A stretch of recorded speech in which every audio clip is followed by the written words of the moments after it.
अस्सलामुअलैकुम, welcome to am tutorial. तो अब हम प्रिपेयर करेंगे हेलो एरीन को। जिस तरह हम हेलो अल्केन को प्रिपेयर करे थे, तो इसी तरह हम हेलो एरीन को प्रिपेयर करेंगे। लेकिन हेलो एरीन को प्रिपेयर हम किससे करेंगे? तो हम इसको दो चीज़ से प्रिपेयर करेंगे, एक एरीन से प्रिपेयर करेंगे और एक डायज़ोनियम सॉल्ट से। तो अब हम हेलो एरीन को प्रिपेयर करेंगे एरीन से। तो यहाँ पे हमने टॉल्वीन लिया है, ये टॉल्वीन है। क्यों टॉल्वीन, इसको टॉल्वीन क्यों बोलते हैं? क्योंकि यहाँ पे मिथाइल ग्रुप है CH3 और ये बेंजीन रिंग है।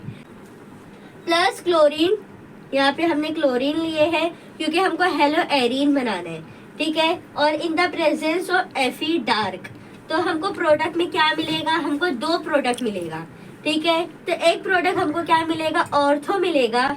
सेकंड प्रोडक्ट हमको मिलेगा पैरा। तो यहाँ पे हमको मिला है ऑर्थोक्लोरोटॉल्विन और ये है पैरा क्लोरोटॉल्विन और प्लस HCl। क्योंकि यहाँ पे हमारा क्लोरीन 2 है, तो हमको यहाँ पे दो प्रोडक्ट मिलेगा। एक क्लोरो जाएगा ऑर्थो पोजीशन पर और एक क्लोरो जाएगा पैरा पोजीशन पर, ठीक है। तो ये हमारा हो गया क्लोरोटॉल्विन। इसी तरह हम यहाँ पे क्लोरीन की जगह कुछ और ले सकते हैं, जैसे ब्रोमीन ले सकते हैं, आयोडीन ले सकते हैं, फ्लोरीन ले सकते हैं। तो ये सारे एग्जाम्पल्स को आप रख के सॉल्व करेंगे, ठीक है। तो आपको वैसे दो प्रोडक्ट मिलेंगे, ये टॉल्विन नाम वैसे ही रहेगा, एज इट इज रहेगा, और ऑर्थोक्लोरोटॉल्विन हो जाएगा। और यहाँ पे पैरा क्लोरोटॉल्विन। जैसे हमने एरीन से प्रिपेयर करे हेलो एरीन को, अब हम प्रिपेयर करेंगे डायज़ोनियम सॉल्ट से, जिसे हम सैडमियर रिएक्शन भी कहते हैं, जो बहुत ज़्यादा इम्पोर्टेंट होती है इन द बोर्ड पेपर। तो अब हम देखेंगे डायज़ोनियम ग्रुप से हमने प्रिपेयर करे हेलो एरीन को। तो यहाँ है एनेलीन, यहाँ पे NH2 होता है और ये बेंजीन रिंग है, तो उसको बोलते हैं हम एनेलीन। किसके प्रेजेंस में हमने रिएक्शन करे हैं? NaNO2 plus HX 273 and 278 kelvin. तो हमको मिला है बेंजीन डायज़ोनियम सॉल्ट। लेकिन ये कैसे मिला हमको? बेंजीन डायज़ोनियम सॉल्ट हमको कैसे मिला? तो अब हम इसके मैकेनिज्म को देखेंगे। चलो अब हम इसके मैकेनिज्म को देखते हैं। अब हम देखेंगे ये पार्ट कि यहाँ पे क्या है ये, ठीक है। तो अब हम लिखेंगे यहाँ पर हमने रिएक्ट करे हैं NO2, तो अब हम यहाँ पे NO2 लेंगे। किससे हम रिएक्ट करेंगे? HX से। ये है Na डबल बॉन्ड और O यानी NO2, ठीक है। और ये है HX, तो HX में क्या रहता है? प्लस रहता है और ये माइनस रहता है। तो ये यहाँ पर जाएगा, है ना, क्योंकि ये माइनस है और ये प्लस है। तो क्या हो जाएगा? N डबल बॉन्ड O और यहाँ पे आ जाएगा OH, ठीक है। यहाँ तक समझा कि यहाँ पर प्लस था और यहाँ पे माइनस था, तो ये O जाएगा H के पास। फिर अब हम इसको और ज्यादा H प्लस के साथ अब हमको उसको रिएक्ट कराएंगे, तो क्या होगा, है ना, ये कुछ ऐसा होगा। यहाँ पर N डबल बॉन्ड O और यहाँ पर OH था। जब हम H प्लस को और ज्यादा हमने H प्लस के साथ इसको रिएक्ट कराए, तो हमको कुछ ऐसा प्रोडक्ट मिला कि O और यहाँ पर ये H। तो इस ग्रुप को क्या बोलते हैं हम? हाइड्रोनियम आयन, ठीक है। तो अब ये ज्यादा हैवी है, इसके कंपैरिजन में तो ये ज्यादा हैवी है।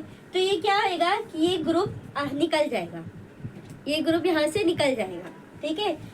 तो यहाँ पर कुछ ऐसा बनेगा,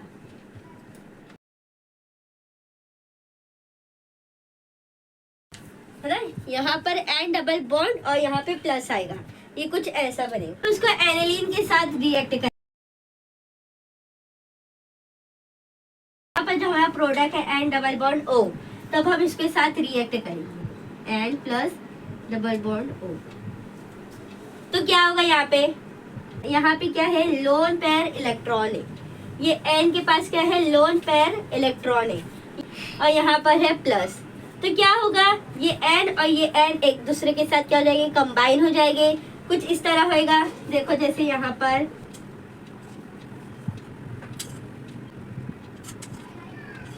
ना, यहाँ पर कुछ ऐसा होएगा। आप लोग को दिख रहा होगा कि ये H2 और ये O क्या होता है? वाटर। तो ये वाटर यहाँ से क्या हो जाएगा? कट हो जाएगा। तो यहाँ पर हमको क्या मिलेगा?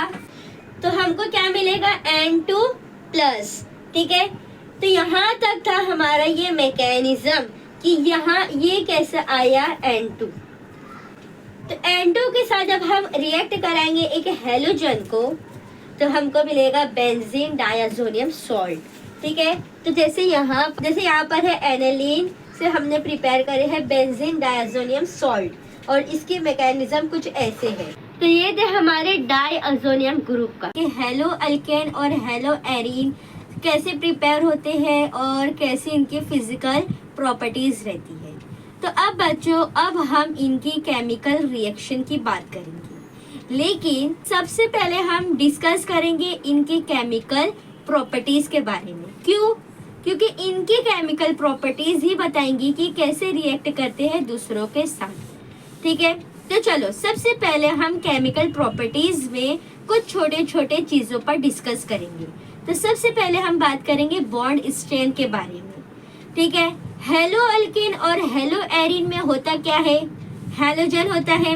हैलोजन बोले तो fluoride, chloride, bromide and iodide. तो अब हेलो अल्केन में अगर हम बात करें, हर हेलो अल्केन में क्या रहता है? कार्बन और हैलोजन बॉन्ड रहता है। तो वो हैलोजन हो सकता है, फ्लोराइड हो सकता है, क्लोराइड हो सकता है, ब्रोमाइड हो सकता है एंड आयोडाइड हो सकता है। तो बॉन्ड स्ट्रेंथ में होता क्या है, हम इसमें नोटिस क्या करते हैं, जैसे कार्बन और फ्लोराइड का जो बॉन्ड होता है वो सबसे ज्यादा स्ट्रॉन्ग होता है। इससे कम कार्बन क्लोराइड का रहता है और उससे भी कम रहता है कार्बन ब्रोमाइड का, और सबसे कम रहता है कार्बन आयोडाइड का। मतलब फ्लोराइड, क्लोराइड, ब्रोमाइड, आयोडाइड जैसे जैसे जाते हैं तो बॉन्ड स्ट्रेंथ क्या होते जा रहा है? कम होते जा रहा है। ऐसा क्यों होता है? याद करो पीरियोडिक टेबल।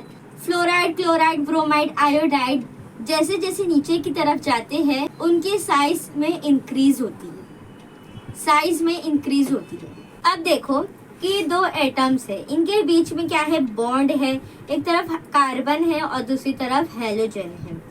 जैसे जैसे साइज में इंक्रीज होगा वैसे वैसे बॉन्ड लेंथ बढ़ेगा। मतलब फ्लोराइड से जब हम आयोडाइड तक आएंगे तो मेरा जो बॉन्ड लेंथ होगा वो बढ़ेगा। बॉन्ड लेंथ जितना ज्यादा होगा बॉन्ड स्ट्रेंथ उतना ही कम होगा, और अगर बॉन्ड लेंथ कम होगा तो बॉन्ड स्ट्रेंथ ज्यादा होगा। इसी तरह जब हम कार्बन फ्लोराइड का जो बॉन्ड होता है और कार्बन आयोडाइड का जो बॉन्ड होता है वो क्या होता रहता है? वो डिक्रीज होता रहता है। कार्बन फ्लोराइड का जो बॉन्ड होता है वो सबसे ज्यादा स्ट्रॉन्ग होता है और बॉन्ड लेंथ भी सबसे ज्यादा स्ट्रॉन्ग होती है। तो अब हम बात करेंगे बॉन्ड रिएक्टिविटी की। अब फिर से सोचो कि जिसका बॉन्ड स्ट्रेंथ सबसे स्ट्रॉन्ग होगा, जैसे कार्बन फ्लोराइड का जो बॉन्ड है वो सबसे ज्यादा स्ट्रॉन्ग होता है क्योंकि उनकी जो बॉन्ड स्ट्रेंथ रहती है वो सबसे ज्यादा स्ट्रॉन्ग होती है। तो कार्बन फ्लोराइड एक दूसरे को जाने नहीं देंगे, कहीं भागने नहीं देंगे। जैसे देखो मेरी और तुम्हारी अच्छी दोस्ती है तो मैं तुम्हें कहीं जाने नहीं दूंगी, राइट? हम साथ साथ रहेंगे। तो जब मैं तुम्हें कहीं जाने नहीं दूंगी तो तुम कैसे निकल कर किसी और से रिएक्ट करोगे? जब भी रिएक्शन होता है तो क्या होता है? पुरानी बॉन्ड्स टूटती है और नई बॉन्ड्स बनती है, तो जाकर रिएक्शन होता है, तभी तो रिएक्शन से प्रोडक्ट बनते हैं। तो कार्बन और फ्लोराइड का जो बॉन्ड होता है वो स्ट्रॉन्ग होता है, तो कार्बन फ्लोराइड को कहीं जाने नहीं देगा। तो इस केस में क्या होता है कि इनकी रिएक्टिविटी क्या हो जाती है? कम हो जाती है। तो कार्बन फ्लोराइड वाले जो कंपाउंड्स, मतलब जो फ्लोराइड्स होते हैं, इनकी रिएक्टिविटी कम होती है। और इससे ज्यादा रिएक्टिविटी है क्लोराइड, और उससे भी ज्यादा रिएक्टिविटी है ब्रोमाइड की, और सबसे ज्यादा अच्छा रिएक्टिविटी है आयोडाइड। तो अब हम बात करेंगे एक टर्म्स की, इट्स कॉल्ड लिविंग ग्रुप। नाम से पता चलता है कि एक ऐसा ग्रुप जो वहां से निकल कर जाता है। तो वहां पर हम देखते हैं कि जो हैलोजन होते हैं, तो इनमें से कौन सा अच्छा लिविंग ग्रुप है या कम अच्छा लिविंग ग्रुप है? कौन सा हैलोजन है, फ्लोराइड है, क्लोराइड है, ब्रोमाइड, आयोडाइड में कौन अपने इलेक्ट्रॉन्स को लेकर निकल जाता है? जैसा कि मैंने बोली कि फ्लोराइड की रिएक्टिविटी कम है। कार्बन फ्लोराइड का जो बॉन्ड स्ट्रेंथ है वो काफी स्ट्रॉन्ग होता है, तो क्या वो आसानी से निकल जाते हैं? नहीं, वो टिके रहते हैं। फ्लोराइड टिके रहती है। तो क्या फ्लोराइड एक अच्छा लिविंग ग्रुप है? नहीं, फ्लोराइड से बेटर लिविंग ग्रुप है क्लोराइड, फिर थोड़ा बेटर ब्रोमाइड, तो सबसे ज्यादा अच्छा लिविंग ग्रुप है आयोडाइड। सब हैलोजन में सबसे ज्यादा अच्छा लिविंग ग्रुप है आयोडाइड। लिविंग ग्रुप का मतलब होता है वीकर बेसिस। तो अब हम 3 रिएक्शन के बारे में बात करेंगे। सबसे फर्स्ट हम देखेंगे न्यूक्लियोफिलिक सब्स्टिट्यूशन। उसमें हम देखेंगे SN1 मैकेनिज्म और SN2 मैकेनिज्म। फिर सेकंड हम देखेंगे एलिमिनेशन रिएक्शन और थर्ड हम देखेंगे रिएक्शन विद मेटल। ठीक है, न्यूक्लियोफिलिक सब्स्टिट्यूशन। तो न्यूक्लियोफिलिक का मतलब क्या होता है? What is nucleophilic? न्यूक्लियोफिलिक मतलब कि माइनस ग्रुप, जैसे OH minus, Cl minus, Cn minus, ये है न्यूक्लियोफिलिक। सब्स्टिट्यूशन मतलब क्या होता है कि एक को हटाकर दूसरे को अरेंज करना। तो इसमें 2 रिएक्शन है, SN1 और SN2। तो चलो अब हम देखेंगे SN1 क्या है और SN2 क्या है। बहुत ज्यादा इंपॉर्टेंट है हैलोजन डेरिवेटिव्स में। तो चलो अब हम देखेंगे SN1 क्या है। तो SN1 में 2 स्टेप होता है। फर्स्ट स्टेप रहता है फॉर्मेशन ऑफ कार्बोकटायन। ठीक है, तब हम इसमें देखेंगे कि हम इसको फॉर्मेशन कैसे करेंगे। तो सबसे पहले अब हम लेंगे यहाँ पर अल्काइल हैलाइड। क्या लेंगे हम? Alkyl halide. ठीक है, ये हमारा अल्काइल हैलाइड। तो देखेंगे हम यहाँ पे हमने लिए है टेट्राक्लोरोमिथाइल। इसको अब हम सब्स्टिट्यूट करेंगे। ठीक है, यानी सब्स्टिट्यूशन का मतलब क्या होता है कि एक को हटाकर दूसरे को अटैच करना। तो यहाँ पर हम क्लोरो को डिटैच करेंगे तो क्या हो जाएगा? हमारा कुछ ऐसा हमारा प्रोडक्ट बनेगा। अब देखो, यहाँ से हमने क्लोरो को निकाल दिया, लेकिन कार्बन की वैलेंसी कितनी रहती है? 4 रहती है, लेकिन यहाँ पे 3 ही बॉन्ड है। तो यहाँ पर आ जाएगा प्लस, जिसको बोलते हैं हम कार्बोकटायन। तो हमने फॉर्मेशन ऑफ कार्बोकटायन देखे कि यहाँ पर क्या होगा? सब्स्टिट्यूशन होगा। हमने लिया अल्काइल हैलाइड, इसको हमने सब्स्टिट्यूशन करे हैं, जिससे हमको मिला है कार्बोकटायन। तो ये हमारा जो प्रोडक्ट हमको मिला है, लेकिन ये प्रोडक्ट तो नहीं है, लेकिन ये सब्स्टिट्यूशन जो हुआ है ये क्या है? ये 3 डिग्री है। 3 डिग्री यानी ये क्या है? स्टेबल है, ये कोई भी सॉल्यूशन में रहेगा। तो ये था हमारा 3 डिग्री स्टेबल कंपाउंड। इसका फर्स्ट स्टेप देखिए क्या है? Formation of carbocation. अब हम सेकंड देखेंगे कि अटैक ऑफ न्यूक्लियोफिलिक, कि जब यहाँ पर न्यूक्लियोफिलिक अटैक करेगा तो क्या हमको प्रोडक्ट मिलेगा। अब सेकंड क्या है? Attack of nucleophilic. न्यूक्लियोफिलिक यहाँ पे हमने क्या लिया है? OH minus. मैंने जैसे आपको बोली कि न्यूक्लियोफिलिक क्या रहता है कि जो माइनस कंपाउंड रहता है उसको हम न्यूक्लियोफिलिक बोलते हैं। तो यहाँ OH है और ये क्या है? हमारा कार्बोकटायन।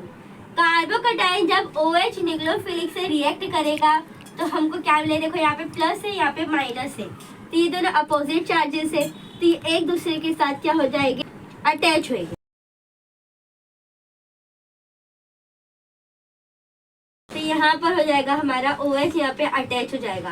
कार्बन के ऊपर जो प्लस चार्ज था वो हट कर यहाँ पर हमारा OH ग्रुप अटैच हो गया। यहाँ पर ये फास्ट रिएक्शन है कि स्लो? ना स्टेबल होगा कार्बोकटायन, उतना ही फास्ट रिएक्शन होगा SN1 में। तो यहाँ पर ये क्या हो जाएगा? 2 डिग्री। तो स्टेबिलिटी यहाँ पर क्या है? 3 डिग्री से कम रहे, 3 डिग्री स्टेबल रहेगा, फिर 2 डिग्री स्टेबल रहेगा कम। 3 डिग्री से कंपेयर करें तो 2 डिग्री कम रहेगा। 1 डिग्री कंपेयर करें 2 से तो ये स्टेबल कम रहेगा।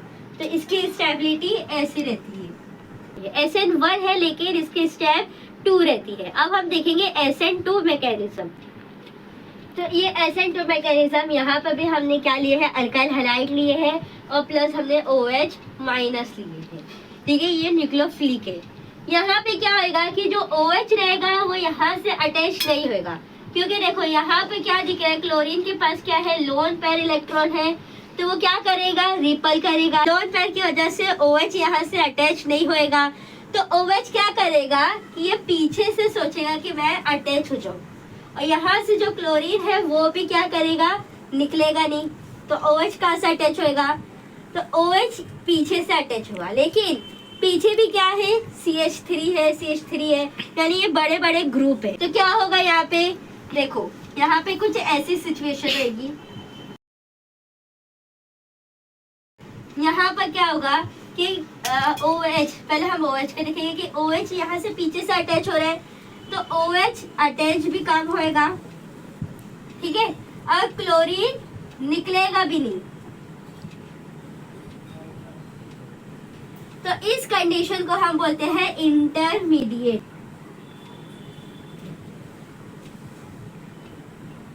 Intermediate step. यहाँ पे क्या हो रहा है कि क्लोरीन निकल रहा भी नहीं है और OH अटैच भी नहीं हो रहे, तो इसको बोलते हैं हम इंटरमीडिएट स्टेप। तो यहाँ तक था हमारा SN1 और SN2 मैकेनिज्म। यहाँ तक हमने SN1 और SN2 मैकेनिज्म देखे। अगर वीडियो पसंद आए तो उसको लाइक करो, शेयर करो, सब्सक्राइब करो और नेक्स्ट वीडियो के लिए वेट करो।